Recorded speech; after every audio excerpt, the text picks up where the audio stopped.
كل اللي دعونا للقرية الأشراف حضور هذا المؤتمر الهام الخاص بزراعة الفراولة.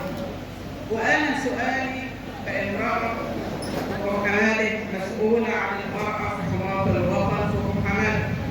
دلوقتي يا سيدي الفاضل، هل يا ترى أنا بنسأل بقى تقولي كامرأة في المطبخ، يا ترى في زراعات كلنا عارفين ان هي بتنزرع مع الفراوله، يعني ممكن بنزرع بصل، بنزرع ثوم، بنزرع اي نوع من الخضار مع الفراوله. ايه الزراعه اللي المفروض نزرعها وتطلع زراعه سليمه ما تاثرش على محصول الفراوله؟ يعني الفلاح كل اللي يهمه لو عايز يزرع مزرعه مع الفراوله يزرعها لانه عايز ايه؟ يا ترى انا لو زرعت اي نوع من الزراعه الخضار اللي احنا بنستعمله يا ترى هيأثر بالسلب على محصول الفراولة ام لا؟ ده رقم واحد. واخد بال حضرتك؟ ده رقم واحد. يا ترى هيأثر بالسلب، ويا ترى ايه المحاصيل اللي ممكن نزرعها، ويا ترى ايه المحاصيل اللي ممكن نزرعها مع الفراولة، وايه المحاصيل اللي تضر الزرع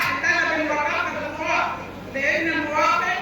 يعني انا مثلا لما نيجي نخزن بصل في موسمه يقولوا لي بلاش تخزني دلوقتي، ده بصل فراوله، ده ثوم فراوله، ده حضراتكم يقولوا لي بلاش تخزني دلوقتي. يا ترى ايه الزراعات اللي انا ممكن نزرعها وما تاثرش بالسالب؟ ويا ترى ده بيختلف من الارض الصفراء او الارض الرملي؟ نرجو ان حضراتكم تفيدونا ونشكركم، والسلام عليكم ورحمه الله.